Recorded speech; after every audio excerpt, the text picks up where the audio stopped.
Hey everyone, welcome back to a new part on this video series I'm doing on converting this 1978 Volkswagen Bus into all electric. In previous videos we learned how to wire up and configure that Thunderstruck MCU and got it to recognize all of our batteries. So in this video we're going to talk about state of charge gauges. Now in particular I'm going to take two different examples of two different state of charge gauges, one an analog gauge and one is a digital CAN bus gauge that's specifically used for EV purposes. I'm going to compare and contrast both of them and show you how to get them working with the Thunderstruck MCU.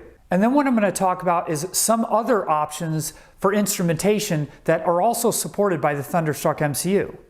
At the end of this video, I'll make a decision on which of those two gauges I want to integrate into my dashboard, and I'll show you the result at the end. So stay tuned. About a year and a half ago, I made a video, I think it was part 9, where I made some changes for the EV instrumentation for the dashboard here. It was early on in the EV implementation and it was probably a little premature to do that. One of the things I did in that video was refurbish that device there, which is a display and settings interface for the motor controller. Now what I did was I had put it on this dashboard here, and it's wired with a Cat5 cable that goes to the back of the car and plugged into the motor controller. Now, despite the fact that this does have a visual interface here that can show you things like voltage and motor current and throttle position, it really doesn't do any kind of state of charge, fuel gauge type calculation. It's really more important to have these little arrow keys and little menus on here that you can go through the motor controller settings and making those kind of setting changes. If I wanted to change maximum battery amperage, maximum motor, forward or reversing motor amperage, I can make those changes here and it's easy to do. And I can also get diagnostics if anything's wrong with the controller. But again, I don't need it in my dashboard all the time. Let me show you a couple of changes I'm making in the back of the car, and I'll show you what I'm going to use this for in the future. So in the engine compartment here, of course, that's my motor controller there. At the bottom there is a gland nut, and there's a wire that goes into that gland nut, and that is a Cat5 cable. That's where the Cat5 that was going to that dashboard was coming into. What I did was I removed that one, and I moved that Cat5 cable up to my command center up here, and I'll show you that in a moment. What I did instead was I did run a Cat5 cable into it because it's very hard to access that gland nut and get that cable fished up into the controller in that waterproof nut. So I left a Cat5 cable inserted into there, and now it runs along, and now it goes into there. That is a female Cat5 jack that has a waterproof cover on it that I can use. So whenever I need to bring this thing out to either do diagnostics on the motor controller or change the controller settings, I can simply plug it into that port right there, and I can make my changes all right here, and I can leave this either in the glove box or in the garage. Now the change in the DC command center, of course, is now I'm running that Cat5 up into here, and it terminates inside this little Cat5 interface wiring box. This is where I'm going to forward the wiring for my state of charge gauge, whether it's CAN bus or whether it's a fuel sending wire. I've simply routed a few different wires in here to go through that Cat5 cable so that they can forward to the front of the dashboard.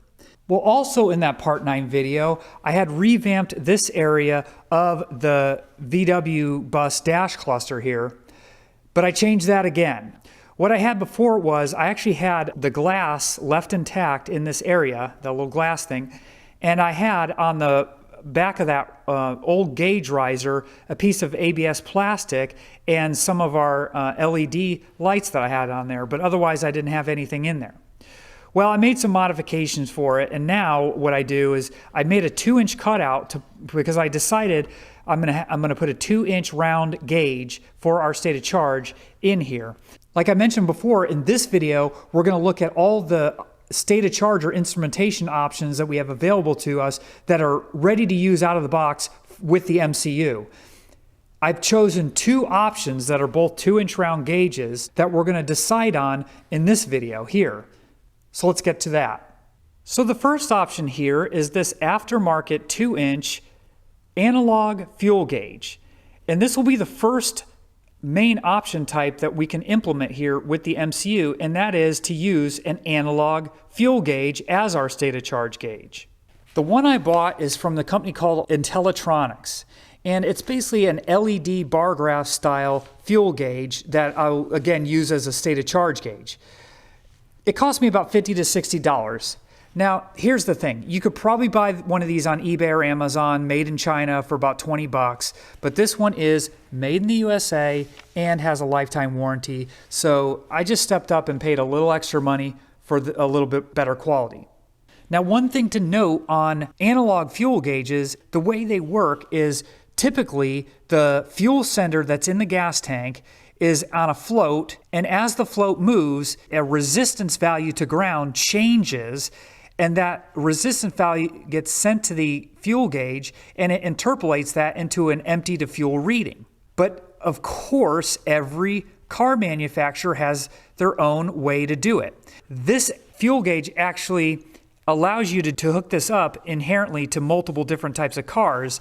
This has an example here of Ford and Chrysler where 73 ohms on the sender means empty, 10 ohms means full. GM, however, goes the other way. 90 ohms is full, and it goes down to 0 ohms for empty. Now, universal sending units typically start out empty at 240, and then at full, they're at 33 ohms. So I have this set up for the universal setting, and let me show you what I had to do to make that work on the MCU side. Now, in my last video, I set output 1 on the MCU to a custom value called fuel G. And what that does is replicate a fuel sender ohm value. And I just use that so that internally in the MCU, when you do a show on it, on the MCU prompt, it'll actually output the percentage of your state of charge. That let me at least see while I was doing my first charges of what the state of charge currently was, but I had to use my laptop and I had to be connected to the MCU to see that. Well, one change I made here was I added a wire to the output 1 here, this blue wire here, that now goes out of there and into my new harness and into my DC command center. So again, with this Cat 5 thing, what I've done in this box here was I mapped 3 wires to the 8 wires that are possible in this Cat 5 cable. So what I did was I split this CAN 2, and a couple wires, this green and white wire, are mapped to a twisted pair in this Cat 5. I believe it is the green and white that in this Cat 5 twisted pair. And another wire, this blue one, is that output for the fuel gauge. That's also being mapped to another arbitrary wire in here. I think I just picked the blue one just to keep the color consistency. By having those 2 different types, the 2 CAN bus wires or the analog fuel sending wire, I can choose what I want to do up in the front of the car depending on how I route my wires from that fuel gauge to the Cat 5 cable. Once I had the wiring for that output 1 fuel gauge signal, and I have hooked up this thing like the, again, just the fuel sender wire, the positive negative, just to bench test it, I expected, because I was at 99% state of charge, which showing an ohm value of 237 in the show output on the MCU, I expected this to look like a full fuel tank. But instead, what it showed was an empty, like just 1 bar on the empty. So I'm like, what's going on there? Well, like I said, universal is 240, and I was at 237, but the MCU, the default setting there was actually reversed. The MCU had 240 as full, so that makes sense where I was at 237, that was showing empty on the analog gauge. I just assumed that the universal default settings on the MCU would match with this universal, but I guess it doesn't. I will have to remap all that stuff anyway. Now, if your fuel gauge is stock and it's not one of these universal ones that can work with different vehicles, that's okay. You don't even need this because the MCU can output any ohm values that you want. And I'll show you how I can do that in the settings. So what I did was I went to page 76 on the MCU manual, and you could see the example here for the fuel gauge settings. I've already done the set output 1 to map output 1 as my fuel gauge output. What these settings that you see on this page are for is to actually define what are those ohm ratings for the different ranges. Now, you would think they would just give you a min and max, like empty to full tank, but they give you actually 5 different numbers here: a 0, 25%, 50%, 75%, and 100% stated charge, which you can map an ohm rating to. And that gives you a little more detail because some fuel senders for certain cars aren't linear from empty to full. So this allows you to get a little more granular with it. So the way it works is you'll type in a command like set fuel G space 0 space 30. What that means is on empty or 0% stated charge, that should have an ohm value of 30. Or like the last line there, set fuel G 100, 200, that means the 100% or full fuel would map to 200 ohm value. So what you do is you set these 5 different values to make up these 4 ranges. And so let me show you how I did that based on that fuel gauge's documentation. So back on my analog gauge instructions here, like I said, we've got to hit 240 as empty and 33 as full and make it a linear steps in between. So I've wrote out our 5 range points here, 0, 25, 50, 75, 100, and assigned 240 to the 0 and 33 to the 100. Now we just have to extrapolate what these other ranges will be. Well, to do that, it's just simple math. We're going to figure out what the 50% or half tank range is by taking 240 minus 33, take that result, divide it by 2, and then add it back to 33 and round it. That comes to a value of about 136, which is approximately halfway between 33 and 240. Now we do the same thing to get the 25% and the 75, and I think I calculated this will be 188, and this would be about 85. So now that I have those 5 numbers, I'm going to go ahead and go to the MCU and put them into the fuel gauge settings. So as you can see, I went back into the MCU and I changed my prompt context to INST, which is one that I don't think I've talked about yet. Of course, that stands for instrumentation, and that's where we'll have a lot of our instrumentation type commands. I issued my 5 fuel G commands so that our 5 set points are set to the correct ohm values here for our analog fuel gauge output. Now if I issue a show config in the instrumentation context, you'll see that we have our stated charge gauge configuration as well as our fuel G output parameters, and they should all match the values that we wanted. Now if I run my analog fuel gauge, it should display an accurate result. Let's take a look at it. Okay, so for testing our gauges, here's my little test bed setup that I have on the rear decklet here. I've got a positive and negative for testing the power to the gauge. And then what I've done here is I've plugged in a Cat5 cable. I've taken out the one that's going to the dashboard right now, and I've simulated what's going to happen behind the dashboard by bringing in this cable here. Now the idea here is this Cat5 terminal strip has 2 independent Cat5 circuits. This is the one that's going to get plugged in to our cable coming from the back here. And what I've done is I've mapped out the 3 wires that we have here and brought them over to the second terminal here. This will be more or less like an input and output terminal. So whatever state of charge gauge I use, I'm going to put an RJ45 end on it or just graft in part of a Cat5 cable and plug it into here. And depending on whether it's analog or CAN bus, I just map the right wire to it, and there we go. Included with the CAN bus is I do have a 120 ohm termination resistor already added for our CAN bus termination. So all I have to do now is wire up our gauges and we can then test them. Let's do that right now. All right, well here I've got our gauges on our bench all connected together, and I've got the ignition on, so they're powered up. Let's take a look at the first one here, which we've already kind of looked at and talked about. This is the Intellitronics analog gauge here. And as you can see, it's showing the state of charge we're expecting, which is 99%, basically full. And I really like that simple black bar graph there with the high contrast LED white on black.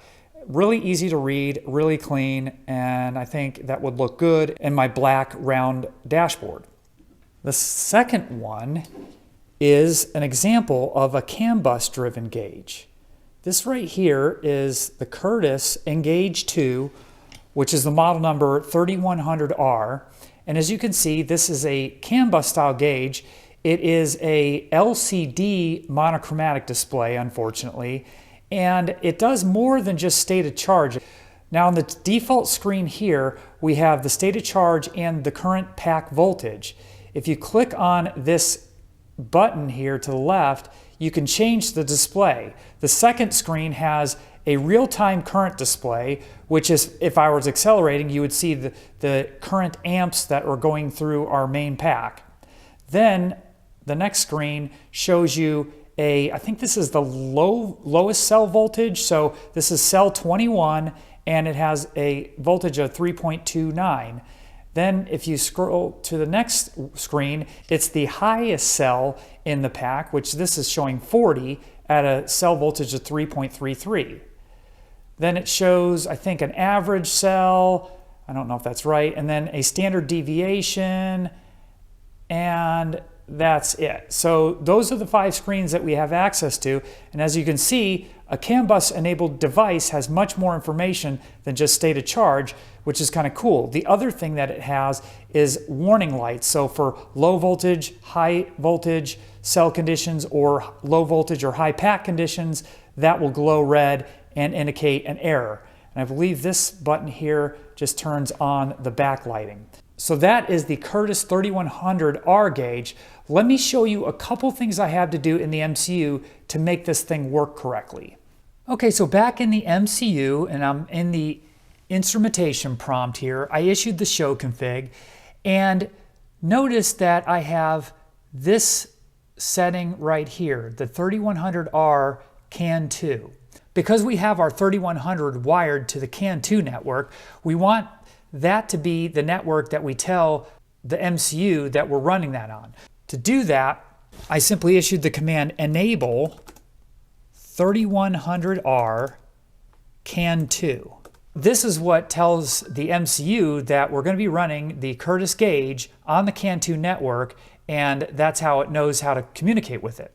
You'll also notice in here that we had this eye sensor set up, and I didn't do this originally. I showed you in a previous video how I was able to take that LEM donut-shaped current sensor around my positive cable and hooked it up to the wiring of the MCU. But what I didn't do was tell the MCU the model number of the current sensor that I'm using. If you're not familiar with your model number, what you could do is just say set eye sensor, and then don't put the last parameter, and it'll give you a help. So these are all the model numbers that the MCU supports. So what I did was I looked up the model number for the product that I bought, that current sensor. Mine happens to be the one ending in 137. So I simply issued a set eye sensor command to set it to the proper model number, and now I have that correct on my state of charge settings. The other thing I did was I verified this other setting for the pack kilowatt hours is the correct value. If yours is missing or it's not the correct value, you can explicitly set it by just saying set pack kWh to the correct number. So that's pretty much all the settings I needed to do that gave that Curtis gauge all the functionality that I just showed you. Okay, so before I pick the gauge that I want to go with, let me discuss a few other options for instrumentation that are supported by the Thunderstruck MCU. Speedhut gauges are supported by the MCU. Now, Speedhut is a brand of aftermarket gauges for cars. They offer attractive analog fuel and temperature gauges that you can use with the analog outputs in the MCU, like the Intellitronics one that I just showed you. But they also make a line of EV instrumentation.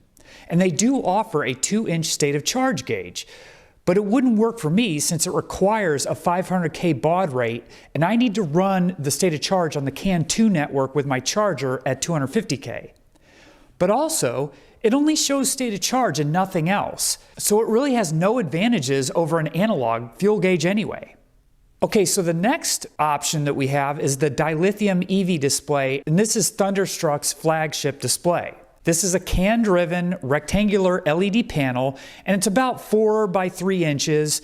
It provides a really nice high contrast visualization of state of charge, but also real-time power usage, temperature, average cell voltage. It also has a screen for showing your packs and cells in like a color-coded matrix visualization. And when you're charging, it has a screen for the charge progress.